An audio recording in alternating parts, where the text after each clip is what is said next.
The House of a Thousand Candles by Meredith Nicholson. Chapter 5. A Red Tam-o'-shanter. I looked out on the bright October morning with a renewed sense of isolation. Trees crowded about my windows, many of them still wearing their festal colors, scarlet and brown and gold, with the bright green of some sulking companion standing out here and there with startling vividness. I put on an old corduroy outing suit and heavy shoes, ready for a tramp abroad, and went below. The great library seemed larger than ever when I beheld it in the morning light.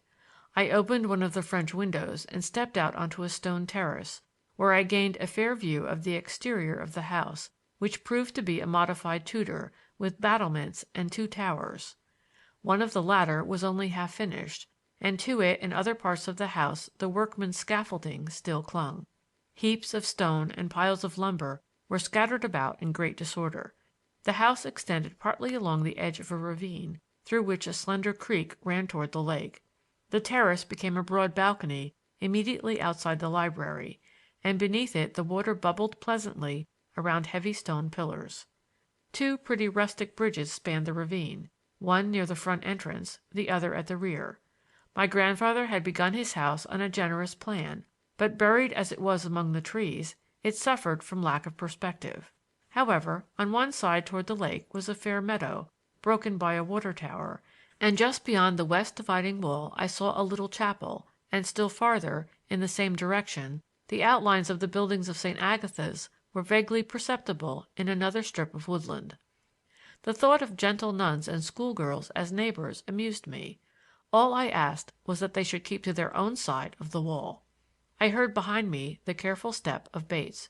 "Good morning, Mr. Glenarm. I trust you rested quite well, sir." His figure was as austere, his tone as respectful and colorless as by night. The morning light gave him a pallid cast. He suffered my examination coolly enough. His eyes were, indeed, the best thing about him. "This is what Mr. Glenarm called the platform. I believe it's in Hamlet, sir." I laughed aloud. "Elsinore, a platform before the castle." "It was one of Mr. Glenarm's little fancies, you might call it, sir." "And the ghost? Where does the murdered majesty of Denmark lie by day?" "I fear it has not been provided, sir. As you see, Mr. Glenarm, the house is quite incomplete. My late master had not carried out all his plans." Bates did not smile. I fancied he never smiled, and I wondered whether John Marshall Glenarm had played upon the man's lack of humor. My grandfather had been possessed of a certain grim, ironical gift at jesting, and quite likely he had amused himself by experimenting upon his serving man. "You may breakfast when you like, sir." And thus admonished, I went into the refectory. A newspaper lay at my plate. It was the morning's issue of a Chicago daily. I was, then, not wholly out of the world, I reflected, scanning the headlines. "Your grandfather rarely examined the paper. Mr. Glenarm was more particularly interested in the old times. He wasn't what you might call up to date, if you will pardon the expression, sir." "You are quite right about that, Bates. He was a medievalist in his sympathies." "Thank you for that word, sir. I've frequently heard him apply it to himself. The plain omelet was a great favorite with your grandfather. I hope it is to your liking, sir." "It's excellent, Bates, and your coffee is beyond praise." "Thank you, Mr. Glenarm. One does what one can, sir." He had placed me so that I faced the windows, an attention to my comfort and safety which I appreciated. The broken pane told the tale of the shot that had so narrowly missed me the night before. "I'll repair that today, sir," Bates remarked, seeing my eyes upon the window. "You know that I am to spend a year on this place. I assume that you understand the circumstances?" I said, feeling it wise that we should understand each other. "Quite so, Mr. Glenarm." "I'm a student, you know, and all I want is to be left alone." This I threw in to reassure myself rather than for his information. It was just as well, I reflected, to assert a little authority, even though the fellow undoubtedly represented Pickering and received orders from him. "In a day or two, as soon as I have got used to the place, I shall settle down to work in the library. You may give me breakfast at 7:30, luncheon at 1:30, and dinner at 7." "Those were my late master's hours, sir." "Very good. And I'll eat anything you please except mutton broth, meat pie, and canned strawberries. Strawberries in tins, Bates, are not well calculated to lift the spirit of man." "I quite agree with you, sir, if you will pardon my opinion." "And the bills?" "They are provided for by Mr. Pickering. He sends me an allowance for the household expenses." "So you are to report to him, are you, as heretofore?" I blew out a match with which I had lighted a cigar and watched the smoking end intently. "I believe that's the idea, sir." It is not pleasant to be under compulsion, to feel your freedom curtailed, to be conscious of espionage. I rose without a word and went into the hall. "You may like to have the keys. There's 2 for the gates in the outer wall and 1 for the St. Agatha's gate. They are marked, as you see. And here's the hall door key and the boathouse key that you asked for last night." After an hour spent in unpacking, I went out into the grounds. I had thought it well to wire Pickering of my arrival, and I set out for Annandale to send him a telegram. My spirit lightened under the influences of the crisp air and cheering sunshine. What had seemed strange and shadowy at night was clear enough by day. I found the gate through which we had entered the grounds the night before without difficulty. The stone wall was assuredly no flimsy thing. It was built in a thoroughly workmanlike manner, and I mentally computed its probable cost with amazement. There were, I reflected, much more satisfactory ways of spending money than in building walls around Indiana forests. But the place was mine, or as good as mine, and there was no manner of use in quarreling with the whims of my dead grandfather. At the expiration of a year I could tear down the wall if I pleased, and as to the incomplete house, that I should sell or remodel to my liking. On the whole, I settled into an amiable state of mind.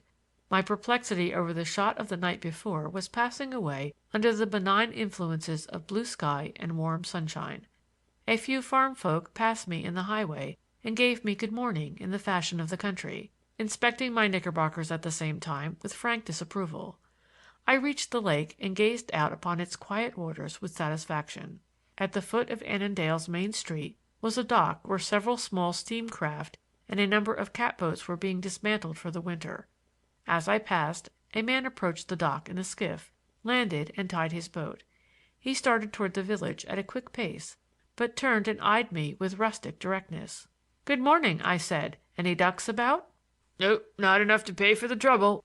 "I'm sorry for that. I'd hoped to pick up a few." "I guess you're a stranger in these parts," he remarked, eyeing me again, my knickerbockers no doubt marking me as an alien. "Quite so. My name is Glenarm, and I've just come." "I thought you might be him. We've rather been expecting you here in the village. I'm John Morgan, caretaker of the resorters' houses up the lake." "I suppose you all knew my grandfather hereabouts?" "Well, yes, you might say as we did, or you might say as we didn't. He wasn't just the sort you got next to in a hurry. He kept pretty much to himself. He built a wall there to keep us out, but he needn't have troubled himself. We're not the kind round here to meddle, and you may be sure the summer people never bothered him." There was a tone of resentment in his voice, and I hastened to say, "I'm sure you're mistaken about the purposes of that wall. My grandfather was a student of architecture. It was a hobby of his. The house and wall were in the line of his experiments, and to please his whims. I hope the people of the village won't hold any hard feelings against his memory or against me. Why, the labor there must have been a good thing for the people hereabouts." "It ought to have been," said the man gruffly, "but that's where the trouble comes in. He bought a lot of queer fellows here under contract to work for him, Italians or Greeks or some sort of foreigners. They built the wall, and he had them at work inside for half a year. He didn't even let them out for air, and when they finished his job he loaded them onto the train one day and hauled them away." "That was quite like him, I'm sure," I said, remembering with amusement my grandfather's secretive ways. "I guess he was a crank all right," said the man conclusively. It was evident that he did not care to establish friendly relations with the resident of Glenarm. He was about 40, light, with a yellow beard and pale blue eyes. He was dressed roughly and wore a shabby soft hat. "Well, I suppose I'll have to assume responsibility for him and his acts," I remarked, piqued by the fellow's surliness. We had reached the center of the village, and he left me abruptly, crossing the street to one of the shops. I continued on to the railway station, where I wrote and paid for my message. The station master inspected me carefully as I searched my pockets for change. "You want your telegrams delivered at the house?" he asked. "Yes, please," I answered, and he turned away to his desk of clicking instruments without looking at me again. It seemed wise to establish relations with the post office, so I made myself known to the girl who stood at the delivery window. "You already have a box," she advised me. "There's a boy carries the mail to your house. Mr. Bates hires him." Bates had himself given me this information, but the girl seemed to find pleasure in imparting it with a certain severity. I then bought a cake of soap at the principal drug store and purchased a package of smoking tobacco, which I did not need, at a grocery. News of my arrival had evidently reached the villagers. I was conceited enough to imagine that my presence was probably of interest to them. But the station master, the girl at the post office, and the clerks in the shops treated me with an unmistakable cold reserve. There was a certain evenness of the chill which they visited upon me, as though a particular degree of frigidity had been determined in advance. I shrugged my shoulders and turned toward Glenarm. My grandfather had left me a cheerful legacy of distrust among my neighbors, the result, probably, of importing foreign labor to work on his house. The surly Morgan had intimated as much, but it did not greatly matter. I had not come to Glenarm to cultivate the rustics, but to fulfill certain obligations laid down in my grandfather's will. I was, so to speak, on duty, and I much preferred that the villagers should let me alone. Comforting myself with these reflections, I reached the wharf, where I saw Morgan sitting with his feet dangling over the water, smoking a pipe. I nodded in his direction, but he feigned not to see me. A moment later he jumped into his boat and rowed out into the lake. When I returned to the house, Bates was at work in the kitchen. This was a large square room with heavy timbers showing in the walls and low ceiling. There was a great fireplace having an enormous chimney and fitted with a crane and bobs, but for practical purposes a small range was provided. Bates received me placidly. "Yes, it's an unusual kitchen, sir. Mr. Glenarm copied it from an old kitchen in England. He took quite a pride in it.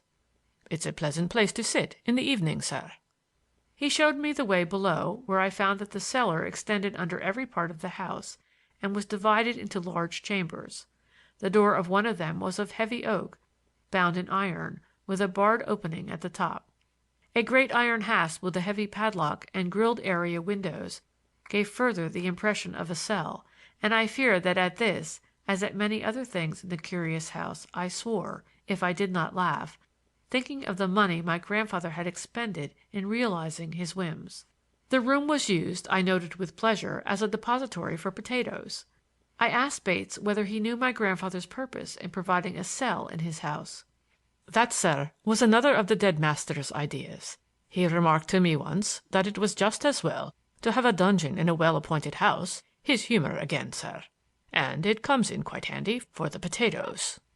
In another room I found a curious collection of lanterns of every conceivable description, grouped on shelves, and next door to this was a storeroom filled with brass candlesticks of many odd designs. I shall not undertake to describe my sensations as, peering about with a candle in my hand, the vagaries of John Marshall Glenarm's mind were further disclosed to me. It was almost beyond belief that any man with such whims should ever have had the money to gratify them. I returned to the main floor and studied the titles of the books in the library, finally smoking a pipe over a very tedious chapter in an exceedingly dull work on Norman revivals and influences. Then I went out, assuring myself that I should get steadily to work in a day or two. It was not yet 11 o'clock, and time was sure to move deliberately within the stone walls of my prison. The long winter lay before me in which I must study perforce, and just now it was pleasant to view the landscape in all its autumn splendor. Bates was soberly chopping wood at a rough pile of timber at the rear of the house. His industry had already impressed me. He had the quiet ways of an ideal serving man. "Well, Bates, you don't intend to let me freeze to death, do you? There must be enough in that pile there to last all winter." "Yes, sir. I am just cutting a little more of the hickory, sir. Mr. Glenarm always preferred it to beech or maple. We only take out the old timber. The summer storms eat into the wood pretty bad, sir." "Oh, hickory, to be sure. I've heard it's the best firewood. That's very thoughtful of you." I turned next to the unfinished tower in the meadow, from which a windmill pumped water to the house. The iron frame was not wholly covered with stone, but material for the remainder of the work lay scattered at the base. I went on through the wood to the lake and inspected the boathouse. It was far more pretentious than I had imagined from my visit in the dark. It was of 2 stories, the upper half being a cozy lounging room with wide windows and a fine outlook over the water. The unplastered walls were hung with Indian blankets, lounging chairs and a broad seat under the windows, colored matting on the floor, and a few prints pinned upon the Navajos gave further color to the place. I followed the pebbly shore to the stone wall where it marked the line of the school grounds. The wall, I observed, was of the same solid character here as along the road. I tramped beside it, reflecting that my grandfather's estate, in the heart of the Republic, would some day give the lie to foreign complaints that we have no ruins in America. I had assumed that there was no opening in the wall, but halfway to the road I found an iron gate, fastened with chain and padlock, by means of which I climbed to the top. The pillars at either side of the gate were of huge dimensions and were higher than I could reach. An intelligent forester had cleared the wood in the school grounds, which were of the same general character as the Glenarm estate. The little Gothic church near at hand was built of stone similar to that used in Glenarm House. As I surveyed the scene, a number of young women came from one of the school buildings, and forming in twos and fours, walked back and forth in a rough path that led to the chapel. A sister clad in a brown habit lingered near or walked first with one and then another of the students. It was all very pretty and interesting, and not at all the ugly school for paupers I had expected to find. The students were not the charity children I had carelessly pictured. They were not so young, for one thing, and they seemed to be apparelled decently enough. I smiled to find myself adjusting my scarf and straightening my collar, as I beheld my neighbors for the first time. As I sat thus on the wall, I heard the sound of angry voices back of me on the Glenarm side, and a crash of underbrush marked a flight and pursuit. I crouched down on the wall and waited. In a moment a man plunged through the wood and stumbled over a low-hanging vine and fell, not 10 yards from where I lay. To my great surprise it was Morgan, my acquaintance of the morning. He rose, cursed his ill luck, and hugging the wall close, ran toward the lake. Instantly the pursuer broke into view. It was Bates, evidently much excited, and with an ugly cut across his forehead. He carried a large club, and after listening for a moment for sounds of the enemy, he hurried after the caretaker. It was not my row, though I must say it quickened my curiosity. I straightened myself out, threw my legs over the school side of the wall, and lighted a cigar, feeling cheered by the opportunity the stone barricade offered for observing the world. As I looked off toward the little church I found 2 other actors appearing on the scene. A girl stood in the little opening of the wood, talking to a man. Her hands were thrust into the pockets of her covert coat. She wore a red tam-o'-shanter that made a bright bit of color in the wood. They were not more than 20 feet away, but a wild growth of young maples lay between us, screening the wall.